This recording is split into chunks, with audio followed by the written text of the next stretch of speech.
the round has been a little bit interesting, Kingy. It's I do not like the bye situations. It's hard to sort of get a grasp on where everyone is at. But where do your first thoughts take us this morning? Oh, well, what was the most impressive performance of the weekend? I think you have to marvel at what Geelong have been doing. The Cats. Yeah.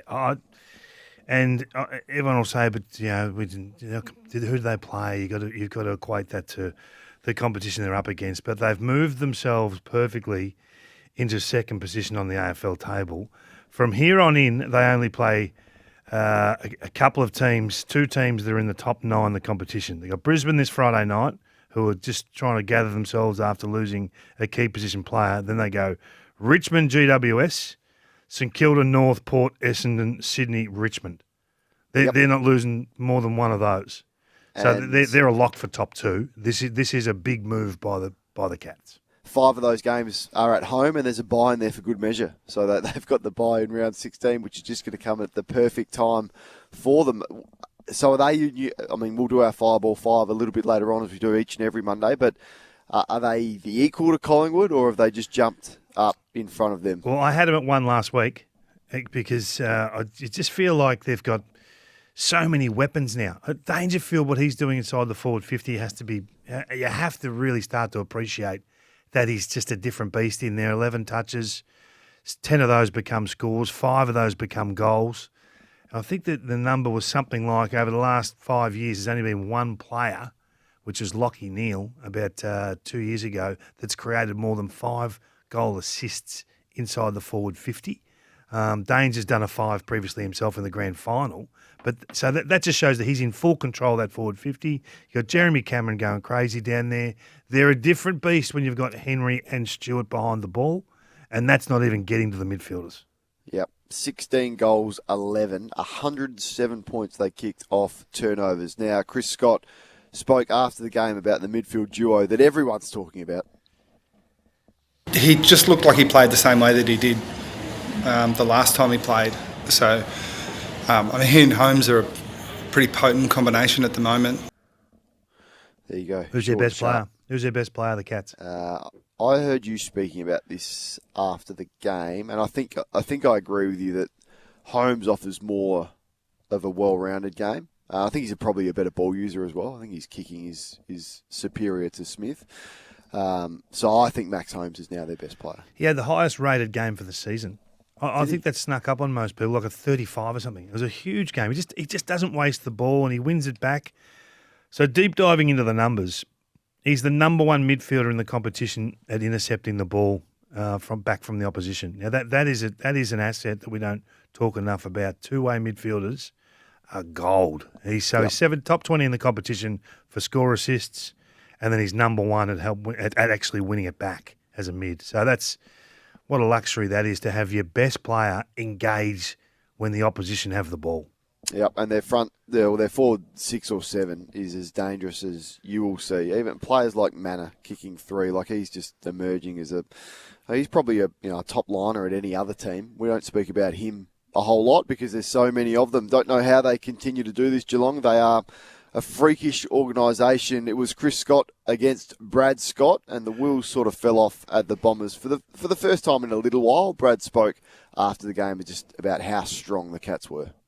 The scoreboard obviously says what it says. It's not someone's opinion. It is what it is. It's but when you concede 107 points from intercepts and 72 of those in your back half, and you just give the ball back to a very well-drilled, well-organised team, they make you pay. Both ahead of the ball and behind the ball, they were far superior.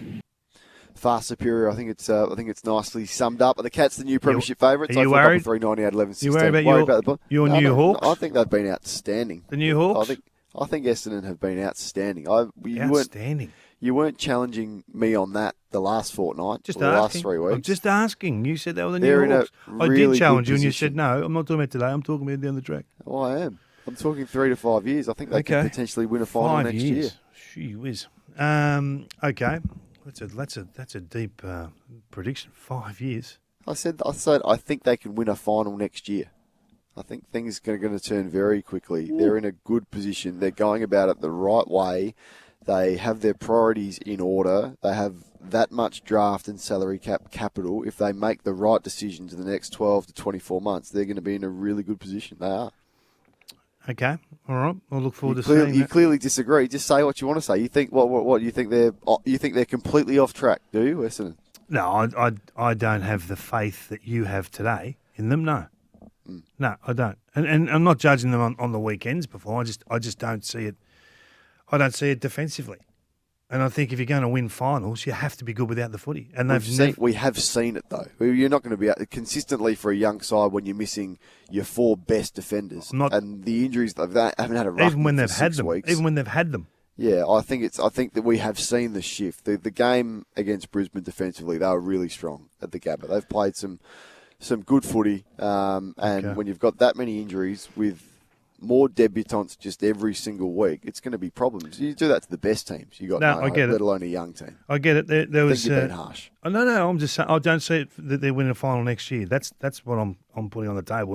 I'm not overly critical of the weekend. Young players make young player mistakes. They turn the ball over in areas you can't defend. And they had 87 games experience per player, and the Cats had 135. So there's 2 full seasons per player. That's going to show at some stage. Yep. Are you worried about Brisbane? I mean, I guess we've had this conversation a couple of times at least this year. And when do we start to genuinely hit the panic button? Well, I think that this is one of the great challenges for any coach, isn't it? To lose a key position player at the midpoint of the year when you're there to win it. Like, you've got to make adjustments on the run. Is it just plug and play Darcy Cameron and say, okay, Harris and Darcy, you work it out. You've played a lot of footy together already. You've played a lot of defensive footy together. Is it as simple as that? Or do you have to change the mechanics in which you play to protect your back six a little bit more? Play a bit wider inside the forward 50, give up a bit of offence, try and lock the ball in the forward half, or a bit more tempo, not as quick with the free-flowing ball out of the back half, in effect defend with possession? Or do you just say, no, we're just going to roll on and see where it takes us? What do you think you'll do? Well, I think they would think that they're in good shape. They've kicked 13-18, and Chris Fagan has said after the game again that if we kick accurately, we win. So is it as simple as sorting that out? Clearly the personnel is an issue with no Danaher, no Payne. Hipwood went to play as a defender. I don't love that from Eric, but at the moment you can't kind of hide Eric Hipwood with where he is at, either forward or back. So that's a problem. Where's Duday at? I'm not sure what reinforcements they've got from their medical room, but they would suggest that their game is in pretty good order, provided they can kick straight for goal. And that's as simple as it is. 0 goals, 8 against Adelaide in the last quarter last week, 2 out on the full, 1 smothered, and they've kicked 13-18 again on the weekend against the Giants, when it looked as though they had the game in control for certainly large portions of this. So I'll put this on the table before we start. So when you see a teammate go off on a stretcher with what looks to be a season-ending knee injury, it can emotionally affect you the day, right? Yep. We've all been there. We've all seen that.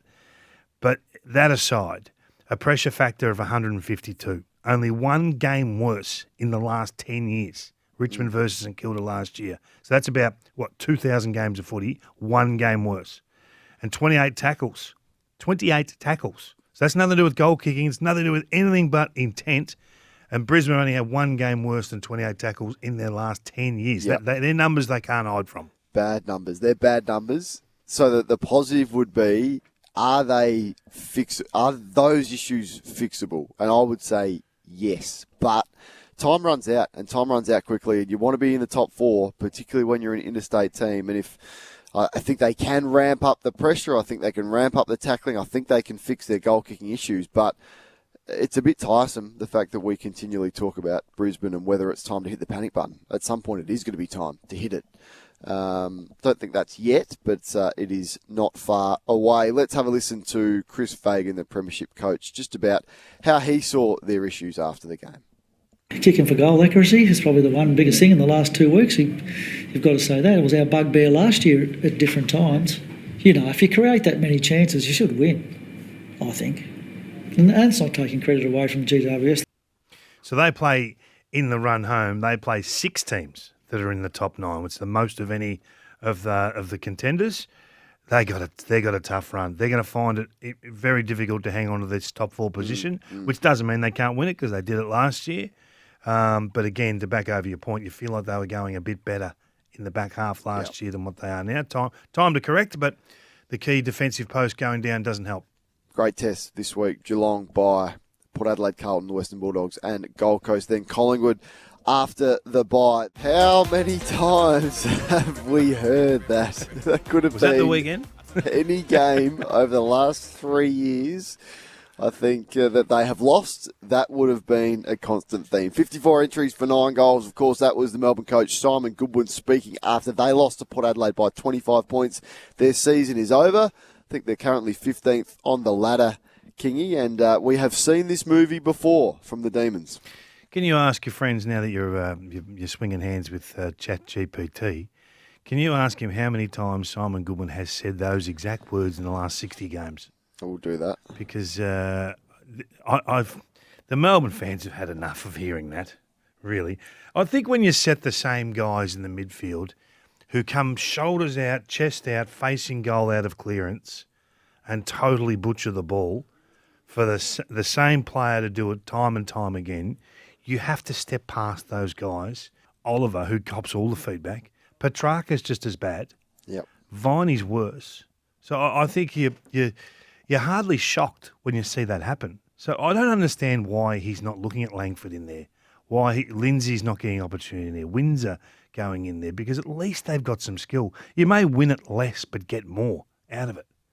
And play those guys forward of centre for a bit. Just mix up the magnets a little bit. It's the same death every time. It is. So Oliver kicked it at 27%, Petrarca at 22%, had the tag from Miles Bergman, went forward.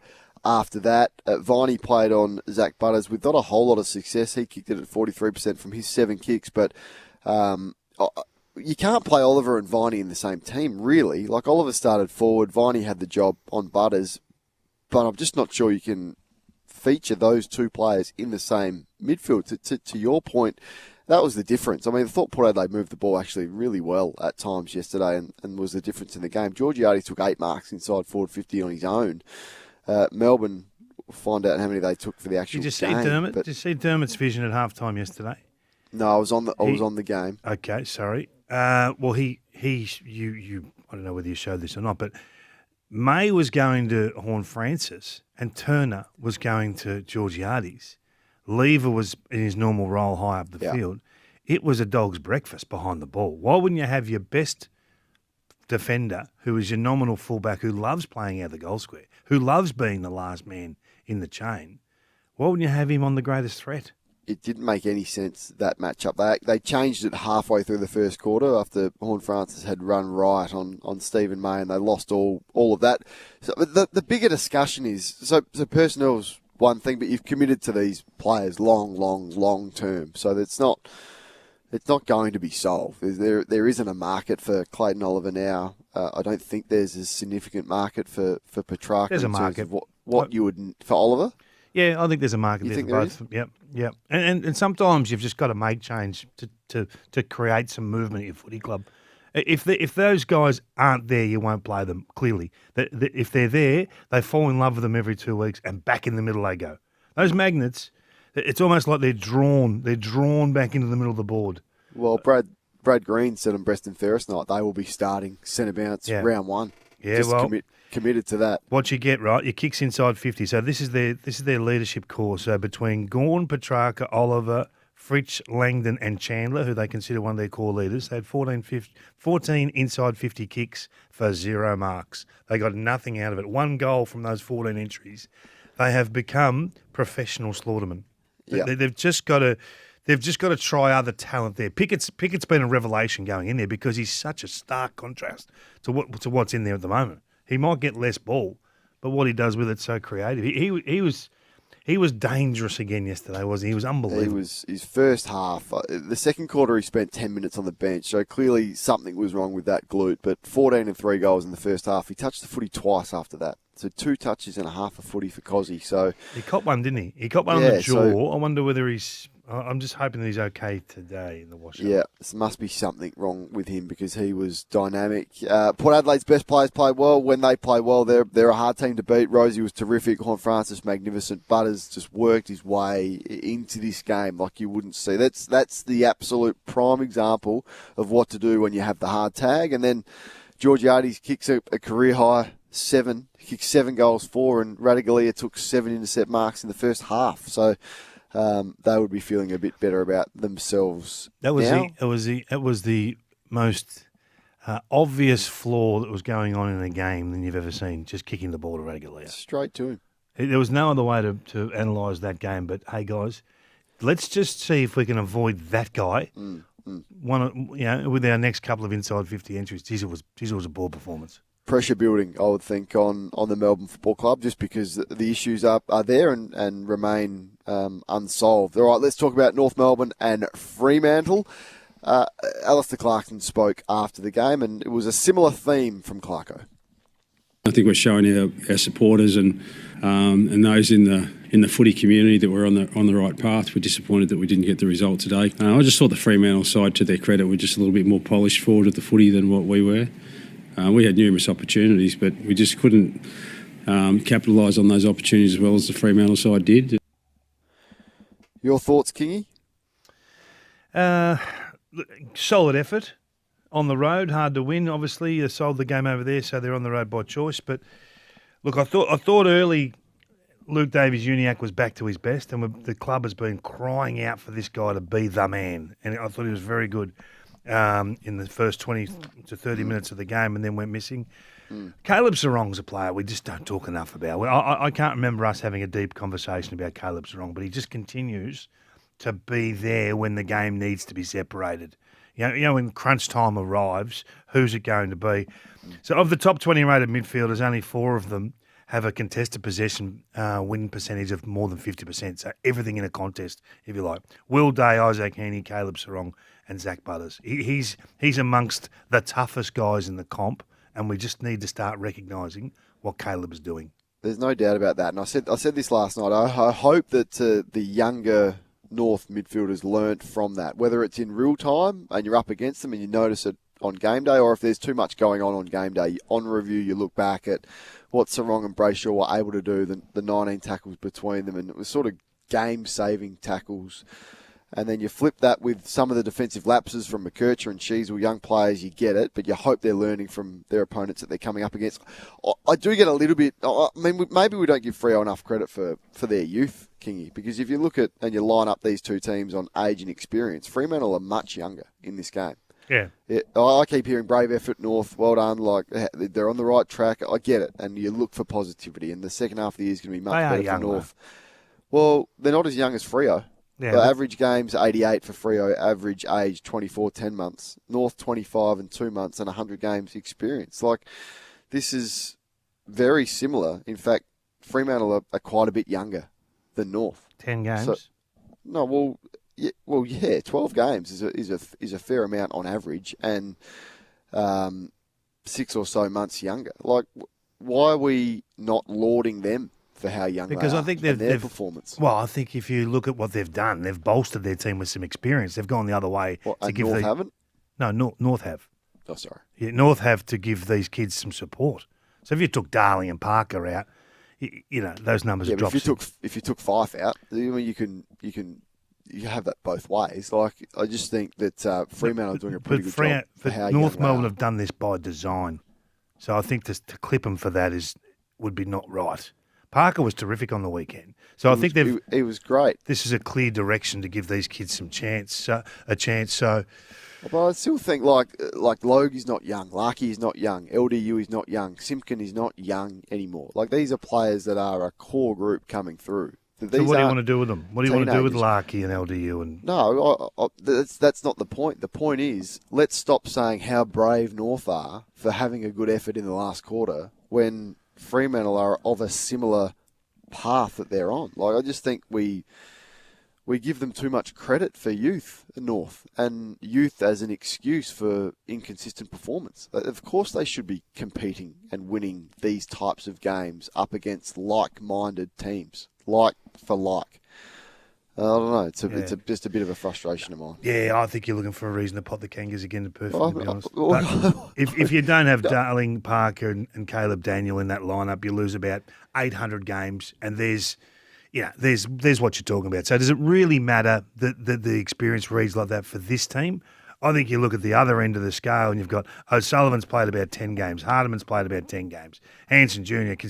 They're trying to work out whether Kalen Dawson's the answer. McGurch's second season, Wardlaw, yeah, Sheasel, they had Curtis, eight players less than 50 games. They're all Freo young. had 5. They're the ones. They had 3 players less that have played 50 games or less. That's why you're bolstering at the other end to give those guys some support. Yeah, I don't know. I just think that there's 2 things. We don't give Freo enough credit for where they are at and what a good position they're in. And I think we give North too much credit for youth. Stacked. Freo are stacked with talent. Well, so are North. North are absolutely stacked. I think Freo got more talent than North. You think? Yep. We've said that for a while. I think they've got the best list in the comp. Well, what do we think? Do you think the West Coast supporters would prefer to have pick 2 locked up guaranteed coming into their football club, or take the risk on playing Oscar Allen in a meaningless back half of the season where it can only run aground?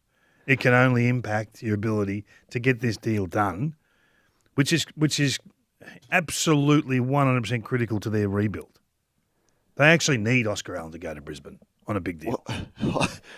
I said this on the agenda setters maybe 4 weeks ago. There's no point playing Oscar Allen anymore. There isn't. There's no point for West Coast. There's no point for him, and there's no point for the club that wants to get him. What can be gained by playing Oscar Allen?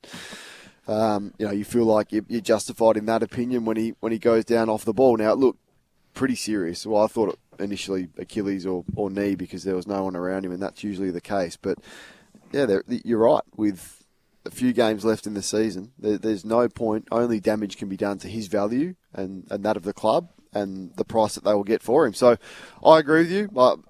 I said that a few weeks ago. Just put him on ice. Yeah. Put him on ice. Let's have a mature conversation about it. Jay Clark posed that question to us 6 weeks ago on First Crack, and I thought, I don't know if we're ready for that. It's very US. It's very American. It's very basketball, isn't it? NBA, to just sit out, and their money's not guaranteed. I don't think so. If they are to fall foul to injury, that's it. It's very much NFL. The NFL players, just a lot of them just don't turn up for pre-season training. If they don't have a contract that they like, they don't turn up. So they're used to it. We are not. But would fans be happy with it is my question. Yeah, I'm looking for the feedback this morning on the temper text or even some calls later on. Would you be happy with ensuring that you get the premium pick at the cost of that player for 10 games at the back half of the season? You got to, I think, and if you bring the fans along for the ride as to why you've made this decision and why it is in the best interest of the footy club, I think they would be understanding of that. It is unique that he's your captain. I mean, but it's unique that your captain's off meeting with rival clubs earlier on in the season as well. We've got an issue in here. What's the issue? Hutchie's just worked out that you're working from home. He's out the back there, and he's just seen a life-size photo of himself in the studio here. So we may have a problem from level 5 reaching us. What are you doing with your camera? You stop mucking around with your camera. It's just worked out that you're working from home. I'll tell you what, he's not happy at the back. You know what we'll do? We'll flick the podcast numbers to him, and that should just ease his concern. He'll be fine. Once he sees those numbers, you got to get a sponsor. Fine. As you flick them, you got to get a sponsor to pay for the flicking of the. If there's no sponsor involved, he won't be happy. I'm telling you. But just a word on the Eagles, like how poor that was in the first quarter. Do you have any issue with the coach calling it pathetic? Oh, I don't. I like the honesty. Yeah. You call it as you see it. When there's 5 walk-in goals, when you allow the opposition to have 24 entries in the first quarter, when you are smashed by 20 in contested possession, call it pathetic, and I think we would respect the honesty. Any issues with that? No issues with that. That's the absolute first port of call. The next port of call is selection integrity. Those that are not delivering do not get priority. So you don't play those guys in your 23 if you're not to walk by the standards you accept. And if they are to play, they don't get premium minutes in the midfield. They've got to fight and scrap and earn their way back in there, don't you think? No. Yeah, well, I just don't know what they've got. Selection integrity, I agree with you, and he's dropped Tim Kelly earlier on in the year. I get it. Has to drop Tim Kelly. Tim Kelly won't play next weekend. Do they have much to come? I don't care what you've that? got. It doesn't matter what you've got. It doesn't matter. Do you not? No, they're not winning. Just the way you said it. Yeah, they're not winning. I know. So why can't you? If you take your eyes off the ball and lift your eyes to see what's coming at you 3 times in a quarter, you are out of the team. And I don't care whether you're Tim Kelly, Hayden Bunton, or a first gamer, you're out of the team.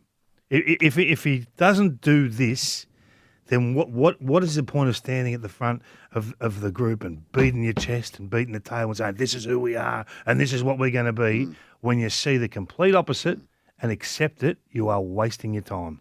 And the fact that we've seen them do it, like they're actually reasonable when the intensity, when the effort is there, particularly at home. Like then, and we were speaking about whether this was a danger game for Carlton on Friday, weren't we? Because of that reason, you think that it's easy pickings for West Coast, but when they do perform to the level with effort at home, they've been a difficult proposition. The Blues, I don't think there's a whole lot to take out of the Blues. Hopefully Charlie Curnow is all right. Your man who's got a tight calf. The first quarter was excellent. After quarter time, it was just going through the motions. It looked like Paddy Cripps had real energy back. Real energy to attack and run and charge, and he looked a different beast. And I just think the fact that Sam Walsh wasn't there, he's taken that upon himself to get going. He set up the victory early with some great intent. Just a quick one, those texting through looking for a golf update. The bad weather has stopped play, so it's not underway at the moment. We'll cross out there a little bit later. We've got a man on the scene. Adam Scott, 1 shot behind Sam Burns. How lucky are Carlton to have played West Coast twice already by round 14? Like, how lucky is that? How ridiculous is the draw for some teams versus others where you get those 2 results by round 14 and you've played each other? Same probably with the Western Bulldogs and St Kilda. It just doesn't make any sense to me. As we work our way through our mid-season reviews, that's just those teams having a little bit of a breather, which brings us to Adelaide, who went down in a low-scoring slog against the Hawks on Friday night. But they'd be reasonably comfortable with where they sit. Probably on expectation, I would have thought, for Adelaide. Not. They're in the top 4. They won't be after this round. About on expectation for me. About a par score, Kingy. Do you see that, or do you think they've overachieved this year at 9 and 5? Oh, I think most people were hoping they'd make the 8. They're going to do that. I think they're above expectation, and now they have a real opportunity to win the thing, really. I mean, they should challenge really strongly for a top 4, and who knows from there. So I think they've exceeded expectation this year. But I understand your point. You're still jury out on 3 tools. I'm still waiting for Nick Murray to come back. I think Nick Murray will make a difference to that back line. And I still think late in game, they have to work out who it is that goes behind the ball. They've got Thilthorpe, who's got the best hands in the competition. They've got Walker, who's got the smarts and the experience. And Fogarty's probably got the agility and the steel hands. So I think that they could look at what they do late in game now rather than have those close, harrowing losses. Yep. So losses to Gold Coast, Geelong, Freo, Collingwood and Hawthorn. They've got the bye. Then it's Richmond and Melbourne. So great opportunity in round 16 and 17 for them. Western Bulldogs, Gold Coast before another showdown, and Hawthorn again. They're in a good spot. Yeah, I still think the facts are that they're too tall in front of the ball, and since round 9, it's just been a complete drop-off of the impact of Walker, Thilthorpe and Fogarty. So I think it's play games in Tassie, you're going to have that happen, I reckon. Well, not just Tassie. Since round 9, their performance is dropping off the charts. Like you individually or collectively? Yeah, individually. What about collectively? Well, together, yeah. No, the team. The team. You think the team are battling since round 9? They're not. They've beaten West Coast, Sydney, Brisbane in a low-scoring one where they kicked 5 goals to three-quarter time. They beat Port Adelaide just after being dominated against. Yeah, with Walker on the bench. So I think the mix of the group looks far more dynamic when it's Dawson, Rankin, Rochelle, Keys, and 2 talls. And I just don't think you can argue with that. I just think the facts are staring you in the face. And if If it wants to be nice, Matthew Nicks, and go the easy decision, then that's what you'll get. Yeah. If he wants to be hard and put the team first with what is best for them, he will make a hard call. Whether it's Walker or Fogarty, I don't care. It's just they're too tall.